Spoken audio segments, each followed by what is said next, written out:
안녕하세요. 학교폭력 예방 강사 김송옥입니다. 미래교육 포럼에서 주관하는 학교폭력 예방 교육을 시작하겠습니다. 오늘의 주제는 학교폭력 NO, 말입니다. 학교폭력을 4가지 주제로 이야기를 나누어 보도록 하겠습니다. 1. 학교폭력이란 2. 학교폭력의 특징과 발생 원인 3. 학교폭력의 유형 4. 학교폭력의 대처법을 마무리로 시작하겠습니다. 여러분들 학교폭력이란 학교 내외에서 학생을 대상으로 발생한 신체, 정신 또는 재산상의 피해를 수발하는 행위가 학교폭력의 개념이라고 하겠습니다. 사소한 괴롭힘, 학생들의 장난이라고 여기는 행위도 학교폭력 안에 들어가겠습니다. 여러분 주변에서 일어나는 알쏭달쏭 학교폭력에 대해서 이야기를 나눠보도록 하겠습니다. 지나가다가 화가 나서 친구를 한 대 때렸다. 하지 말라고 하는데 계속 욕을 한다. 욕을 먼저 해서 한 대 때렸다. 이런 경우도 모두 폭력 안에 들어가겠습니다. 친구들이 이런 이야기를 합니다. 선생님, 제가 먼저 괴롭힌 게 아니고 옆에 친구가 먼저 괴롭혔는데 이것도 폭력 안에 들어갑니까? 라는 말을 합니다. 먼저 폭력을 일으킨 친구는 학교폭력 안에 들어갑니다. 인터넷상에서 여럿이 한 친구를 욕을 한다. 여럿이란 말은 2명 이상이라는 겁니다. 이런 경우에는 사이버 폭력 안에 들어갑니다. 옷이나 학용품, 돈을 빌려가서 주지 않는다는 이야기를 합니다. 이런 경우에는 금품갈취에 해당되겠습니다. 갚아줄 마음이 없이 돈을 빌리거나 옷을, 학용품을 빌리는 경우가 있습니다. 이런 경우도 모두 갈취에 해당되겠습니다. 장난으로 폭력을 어떻게 구분할까요? 라고 이야기를 했습니다. 피해자가 웃을 수 없으면 장난이 아니고요. 피해자가 웃을 수 있으면 장난입니다. 여러분들이 된장과 똥을 맛을 보지 않아도 아마 잘 구분할 수 있을 거라고 생각이 듭니다. 장난을 가장한 폭력은 여러분들이 알고 있는 것처럼 학교폭력에 해당되겠습니다. 숙제 게임 4배를 다시 올리라고 한다. 이런 경우는 강압에 속하겠습니다.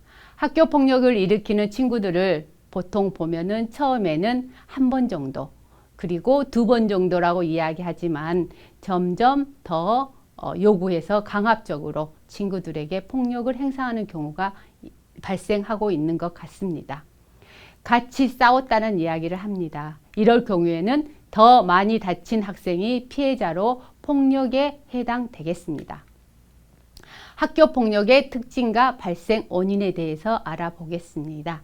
학교폭력의 특징은 힘의 균형에 따라서 친구와 나와 관계가 달라진다는 거죠. 그래서 힘이 센 친구가 지속적이고 고의적으로 1회 이상 반복적으로 신체적, 정신적, 재산적 피해를 주고 있는 것이 학교폭력의 특징 중입니다. 학교폭력의 발생 원인에 대해서 알아보겠습니다. 점점 학교폭력이 연령이 낮아지고 있습니다. 그리고 잔인성을 가지고 있다는 걸 여러분들이 매스컴을 통해서 많이 보았을 거라는 생각을 가지게 됩니다. 예전에는 학교폭력이 중학생들이 더 높게 나왔지만은요, 요즘에 조사 결과에서 초등학생이 훨씬 더 높게 나오고 있습니다. 예전에 학교폭력은 금품갈취나 폭행에 의해서 일회성에 많이 그치기도 하였습니다. 요즘의 학교폭력은 한 아이에게 지속적으로 학교폭력을 일으키고 있습니다. 스마트폰을 중심으로 사이버 폭력이 일상화가 되어가고 있는 거 있습니다. 학교폭력의 유형을 알아보도록 하겠습니다. 학교폭력 유형 안에는 언어폭력이 있고요. 그 범령으로는 명예훼손, 모욕, 협박이 있습니다. 금품갈취는 공갈죄에 해당되고요. 강요는 강제적 심부름, 강요에 해당되겠습니다. 따돌림은 따돌림 법령 안에 있고요. 성폭력은 성폭력 법령 안에 있습니다.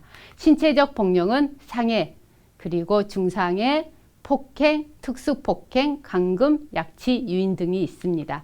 사이버 폭력은 사이버 따돌림, 정보통신망을 이용한 음란, 폭력 정보 등에 의해 신체, 정신 또는 재산상의 피해를 수반하는 행위를 말하겠습니다.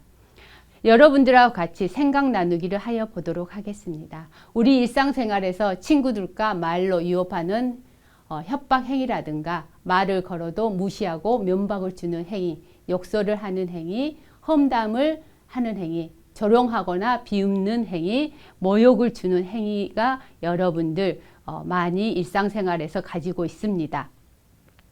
그리고 본인이 싫다 하는데도 계속 친구의 변명을 부르기도 하는 행위와 나쁜 소문을 다른 사람에게 퍼뜨리는 행위는 언어폭력 안에 들어가겠습니다.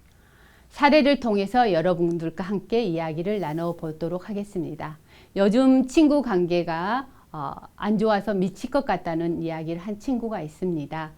이 친구하고는 학교에서 친하게 지내기도 하고 함께 어울려서 2명 이상이 다니고 있었습니다. 이 학생은 중학교 때부터 같은 반 친구였고 고등학교도 함께 같이 갔습니다. 어느 순간 이 친구하고 관계가 소홀해지면서 이 친구가 다른 친구들에게 자신을 욕을 하기도 하고 있는 것 같다는 생각이 들기도 하였습니다.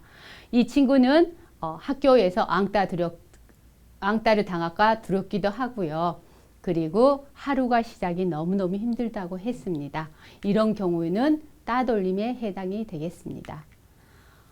또 한 사례를 통해서 알아보도록 하겠습니다. 중학교 때 새로 입학을 하여 친하게 지내는 친구와 서로의 집을 방문하고 좋은 사이로 지내고 있었는데 어느 날부터 친구는 저에게 자신의 게임 레벨과 숙제를 해달라고 하였습니다.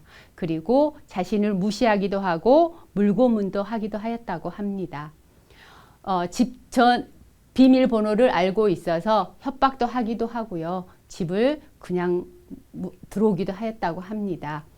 학교 선생님하고 이야기를 하고 싶었지만 자신감이 떨어져서 말을 할 수가 없었다고 합니다. 학교 폭력을 당하는 아이들을 보면은 주로 자신감이 많이 결여되어 있어서 힘들다고 합니다. 이런 경우에는 강압, 폭력, 협박, 주거 침입죄에 해당되겠습니다. 이 사례는 반 친구가 학교 담임 선생님에게 말씀드려서 해결된 내용 중에 하나입니다. 학교 폭력의 응답률을 확인해 보겠습니다. 2019년도에 학교 폭력 응답률이고요. 이 경우에 초등학생들이 훨씬 더 높게 나옴을 알 수 있을 겁니다. 초등학생 같은 경우에는 정서적 발달이 초기 단계이기 때문에 훨씬 더 많은 걱정이 됩니다. 학교 폭력의 피해 유형을 보면은 언어폭력, 따돌림, 스토킹, 사이버 괴롭힘 순으로 나오고 있습니다. 휴대폰 사용이 많아지면서 단체 톡방에서 괴롭힘과 따돌림, 언어폭력이 훨씬 더 많이 일어나고 있는 것 같습니다. 학교 폭력의 가해 주된 이유를 살펴보도록 하겠습니다. 2차 연도에는 장난이나 특별한 이유 없이가 나왔고요. 2차 연도에는 1번이 괴롭힘으로 나왔습니다. 2차 연도의 순위가 바뀌어서 장난이나 특별한 이유 없이 발생하는 경우가 더 많이 나오고 있는 것 같습니다. 학교 폭력의 문제점을 살펴보겠습니다. 피해자는 우울증, 그리고 자신의 상실감이라든가 자살 기도를 하는 경우도 있고요. 가해자는 책임감, 스스로에 대한 분노, 그리고 미안함을 가진다고 합니다. 같은 반 친구들은 그 안에서 훨씬 더 많이 부정적인 영향을 받기도 합니다. 가해자와 피해자는 가족들에게 남은 상처가 훨씬 크고요. 가해자는 법령에 의해서 처벌을 받을 수도 있습니다. 학교폭력의 대처법을 알아보도록 하겠습니다. 학교폭력 대처는 신고하는 것이 가장 중요합니다. 언제 하냐면 내가 학교폭력을 당했을 때, 그리고 내 친구가 주변 친구들이 학교폭력을 당했을 때 담임선생님에게 말씀을 하는 게 가장 좋을 것 같습니다. 학교폭력은 고자질이 아니라 신고가 나만이 아니라 학생 전체를 위해서 알리는 것입니다. 어떻게 하냐? 구체적인 날짜, 학교폭력의 내용, 그리고 시간, 장소를 기입을 해서 거짓 없이 선생님에게 말씀을 하는 게 좋을 것 같습니다. 좋습니다. 학교폭력을 신고가 만약에 두렵다 하면은 학교폭력 신고센터 127 또는 문자 샵 0127번으로 하시면 되겠습니다. 127에 신고한 후에는 담임선생님이나 상담선생님의 도움을 요청하면 되겠습니다. 요즘에 여러분들이 체온계를 많이 재고 있을 거라고 생각을 가지게 됩니다. 너와 나의 체온이 다른 것처럼 나의 친구와 나를 인식하고 공감할 수 있는 여러분들이 되었으면 좋겠습니다. 감사합니다.